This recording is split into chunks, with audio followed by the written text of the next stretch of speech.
This is the walkthrough for exercise 1 for what is essentially week 7, conditional structures. This is the first Alice project, and in this project we are trying to determine what object is closest to the penguin. So in your scene setup, you're going to have a penguin, the big bad wolf, and a hare. And as you can see, I have all 3 items on my screen. And what we're doing is we're using conditional statements to try to figure out which one of the objects, either the hare or the big bad wolf, the penguin is the closest to. So what I have done is, after my comments, I have gone ahead and set up 2 variables, one called distance hare and one called distance wolf. And to set their values, I'm using the distance to function. Now keep in mind, the distance to function gives us a numeric value back, not a true and false value. So I can't just drop it inside an if. What I've had to do is set up my if statement then to use a conditional or a relational operator so that I get a true conditional statement. So we get the distance to the hare and we get the distance to the wolf. And the question that we need to ask ourselves to figure out who is closer is, who has the less distance between the penguin and the other object. So we've got in distance hare, we've got the distance between the penguin and the hare, and in distance wolf, we've got the distance between the penguin and the big bad wolf. And so we need to find out which one of those numbers is smaller. So what we've done here is set up an if statement that asks the question or produces the statement: the distance to the hare is less than the distance to the wolf. And if this statement is true, we're going to say that the hare is closer. We're going to turn and face the hare, and then we're going to move in the direction of the hare. We're going to move in the direction of the hare.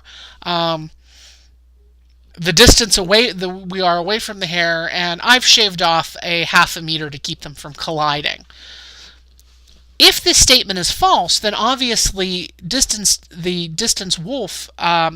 the wolf is the smaller number, and so then we're going to say that the wolf is closer, that we're going to turn to face the wolf, and then we're going to move towards the wolf so that we're only about a half a meter away.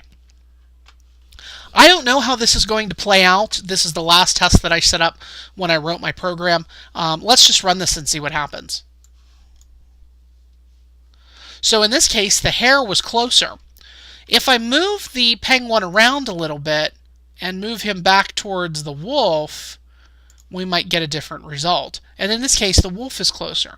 Now what I'm going to tell you is, when you have a decision statement, in order to check and make sure your program works, you need to make sure you can test both values. You need to be able to make sure that you've tested what happens when the statement is true and what happens when the statement is false, so that you can make sure that all of the code functions the way you anticipate it and the way that you want it to. In this case, it does for me. And since I've got everything correct, I want to show you what this looks like in Java. And in order to do that, I'm going to go ahead and bring this into NetBeans. So I'm going to make sure if I've saved this. Now once we get this into NetBeans, it isn't going to be as easy to move things around, but I'm not doing it to alter the program. What I'd like to do is show you what this statement looks like in Java. So I want to show you what an if structure looks like in Java, and since we've built it in NetBeans, we know it's correct. It'll compile properly. So let me close out what I've got open here. Let me close this stuff up so that it's not in our way. And I am going to create a new project. It's going to be a Java project from an existing Alice project. I'm going to go find my Alice project that I created. And it is buried here in my computer. And I apologize that I am on a Mac, but as you can see, it's pretty much the same as working on a PC. As you can see, I have a lot of stuff I keep. Where is my teaching? Here it is.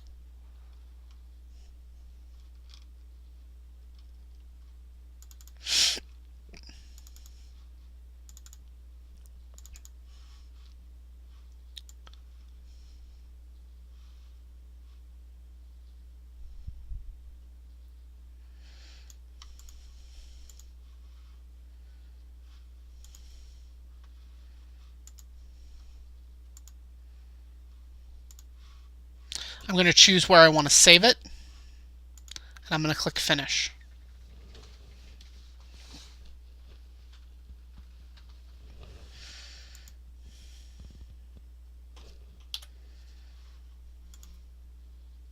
It doesn't like it. I'm using an older. I'm using an older version of NetBeans.